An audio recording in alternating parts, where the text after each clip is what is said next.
Οι άγγελοι κατεβαίνουν.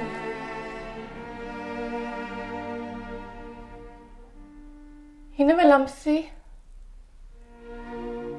και στο σγουρό μαλλί τους φοράνε μια κορδέλα. Τα φτερά τους είναι διάφανα. Προχωρούν μαριές πλεψιές στον αέρα, τεινάζοντας πίσω τους μια μακριά φωσφορική κόμη.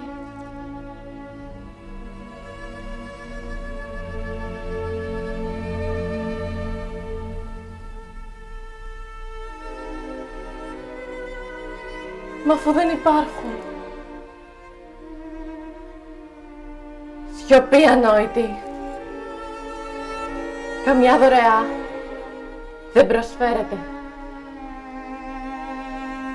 Αν δεν έχεις για αυτήν έτοιμη την ψυχή σου.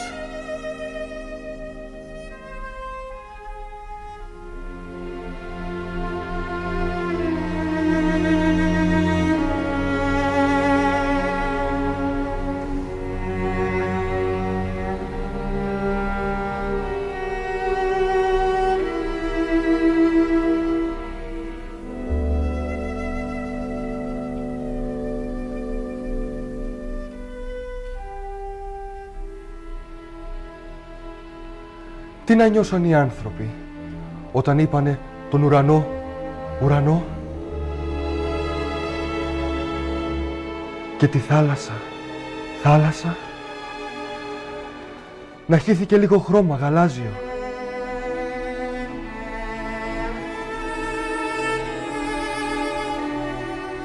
Να σηκωθήκανε τα κύματα παφλάζοντας. Γιατί γράφετε? Ρωτάνε συχνά τον ποιητή. Και εκείνος βιάζεται να απαντήσει. Δεν ξέρω. Είναι ορισμένοι στίχοι, κάποτε ολόκληρα ποίηματα, που μήτε εγώ δεν ξέρω τι σημαίνουν. Αυτό που δεν ξέρω ακόμα με κρατάει. Και εσύ έχεις δίκιο να ρωτάς. Μη με ρωτάς. Δεν ξέρω, σου λέω. Δύο παράλληλα φώτα από το ίδιο κέντρο. Ο ήχος του νερού που πέφτει το χειμώνα από το ξεχυλισμένο λούκι. Ή ο ήχος μιας σταγόνας που πέφτει από ένα τριαντάφυλλο στον νοτισμένο κήπο. Αργά, αργά, ένα νηξιάτικο απόβραδο. Σαν τον λυγμό ενός πουλιού. Δεν ξέρω τι σημαίνει αυτός ο ήχος, ωστόσο εγώ τον παραδέχομαι. Τα άλλα που ξέρω, στα εξηγώ. Δεν το αμελώ. Όμως και αυτά προσθέτουν στη ζωή μας. Κοιτούσα, όπως κοιμότανε, το γόνατό της να γωνιάζει το σεντόνι. Δεν ήταν μόνο έρωτας. Αυτή η γωνιά ήταν η κορυφογραμμή της τρυφερότητας. Και το άρωμα του σεντονιού, της πάστρας και της άνοιξης συμπλήρωναν εκείνο το ανεξήγητο που μάταια και πάλι προσπάθησα να σου εξηγήσω. Περιεχόμενο της ποίησης είναι ο άνθρωπος, όπως φαίνεται φιλτραρισμένος μέσα από την ευαισθησία του ποιητή. Και η ζωή, που απαλλαγμένη από την καθημερινότητα προχωρεί μέχρι την ονειρική κατάσταση του υποσυνείδητου. Τι είναι η ζωή μας? μπροστά σε εκείνα που θέλουμε. Ίσως Υπάρχει κάτι που γι' αυτό δεν μίλησε ποτέ κανείς. Και μόνον εκεί ζήσαμε. ξέρεις, Όταν καμιά φορά κάνουμε να ξεφύγουμε, το πρόσωπό μας κομματιάζεται πάνω σε ένα τοίχο από σπασμένα μπουκάλια κι όνειρα κοφτερά.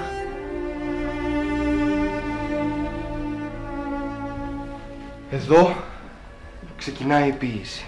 Ένας λόγος για να πεθάνει κάποιος όλο και πιο δύσκολα κάθε μέρα. Αυτός, ο απροσάρμοστος λόγος, ο πρακτικά ακατανόητος, με τις κλειστές κλειδαριές, που όμως, αν τις ανοίξεις, οι σκάλες όρθιες οδηγούν στους αμήλικτους ουρανούς του ελεύθερου. Και τα μάτια σου βουρκώνουν. Θα από μένα ξαφνικά. Από παλιούς, λησμονημένους θεούς. Και παντοδύναμες, παιδικές ευπιστίες. Κι όμως, τους τοίχους χρειάστηκε ένα πελώριο ορυχείο πόνο για να τους φτιάξεις. Κάθε στιγμή κινδυνεύουμε. Αλλά τίποτα. Οι φωτογραφίες στον τοίχο, οι αναμνήσεις, τα έπιπλα, το κλειδί, στέκονται εκεί, ανήμπορα να σε βοηθήσουν.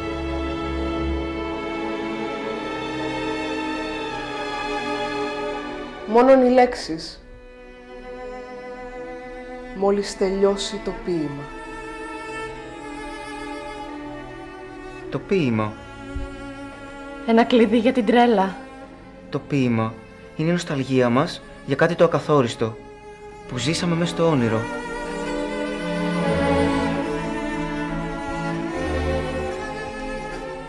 Αλλά που μας χαρίζει καμιά φορά τα πιο ωραία μας δάκρυα.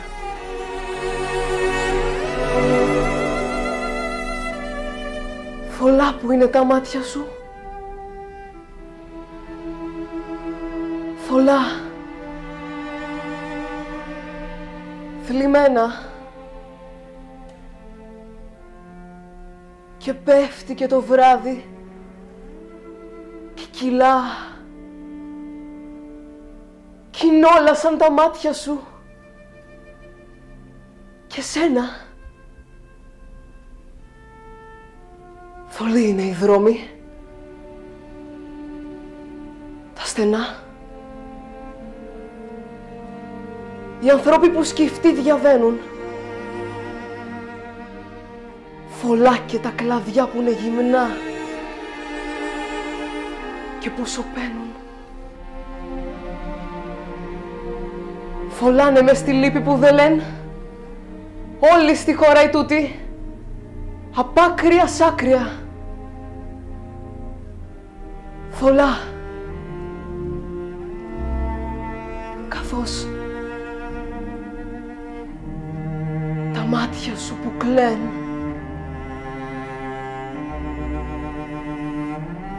Με δίχως δάκρυα.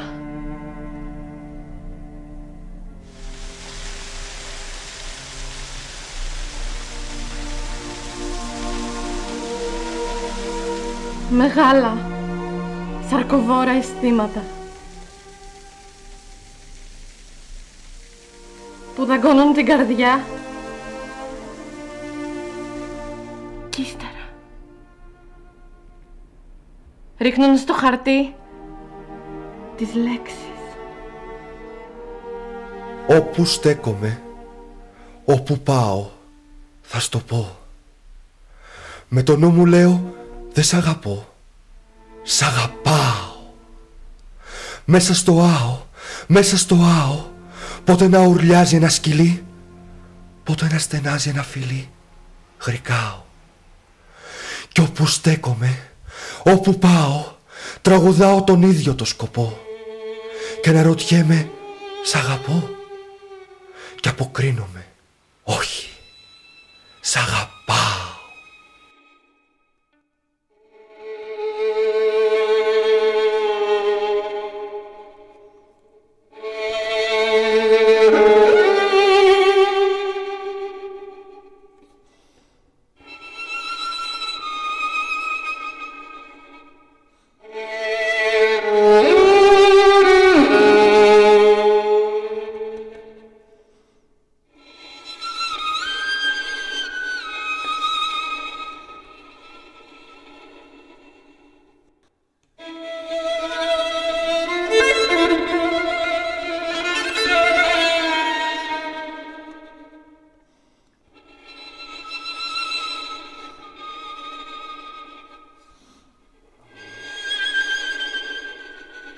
Ο άνθρωπος πάντα αισθάνθηκε την ανάγκη να εκφράσει με στίχο όλες τις αποχρώσεις των συναισθημάτων του.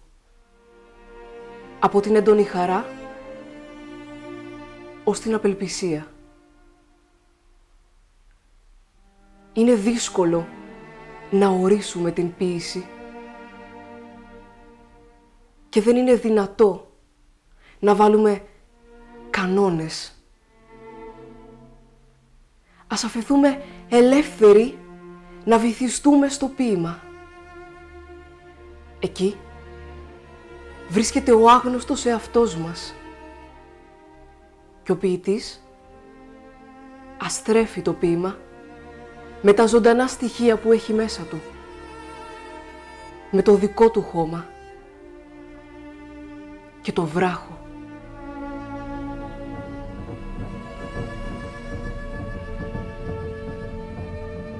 Μητέρα, ρώτησα κάποτε, πού μπορούμε να βρούμε λίγο νερό για τα άλογο μου? Μα δεν βλέπω κανένα άλογο. Και εσύ, μητέρα?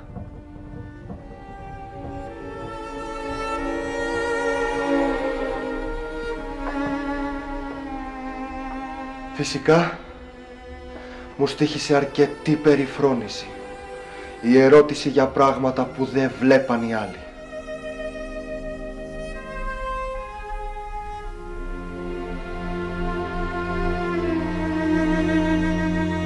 Κανείς δεν θα μάθει με πόσες αγρύπνιες συντήρησα τη ζωή μου.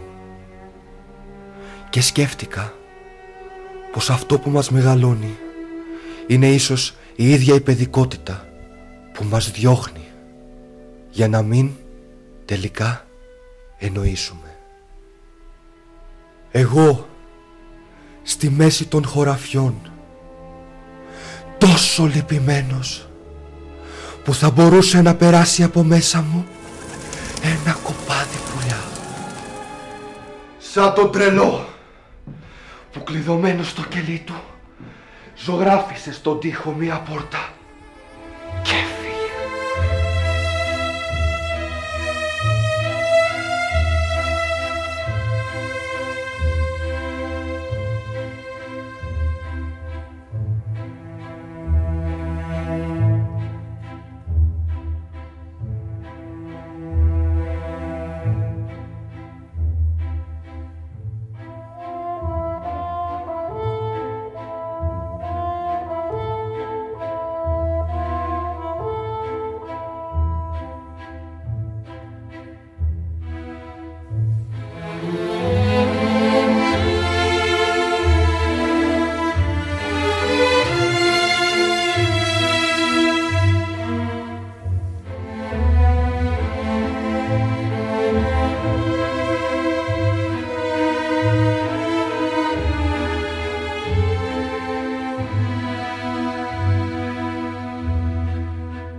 Ίσως η ποίηση να είναι η λέξη που αποσιωπήθηκε για να μας οδηγεί σε ουράνιες παρανοήσεις.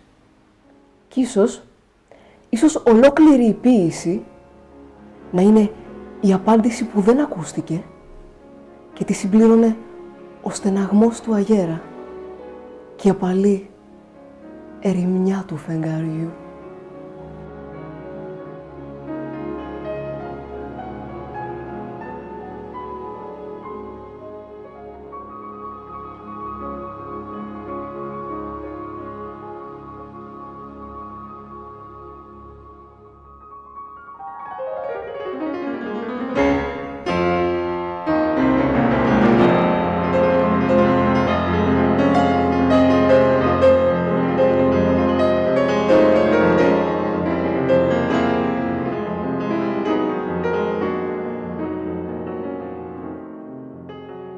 Ένα παιχνίδι που τα χάνεις όλα για να κερδίσεις ένα άπιαστο αστέρι. Ένα σπίτι για να γεννηθείς. Ένα δέντρο για να ανεβαίνεις. Ένα στίχος για να κρυφτείς. Και ο κόσμος για να γεννηθείς. Να ερωτευτείς. Να πεθάνεις.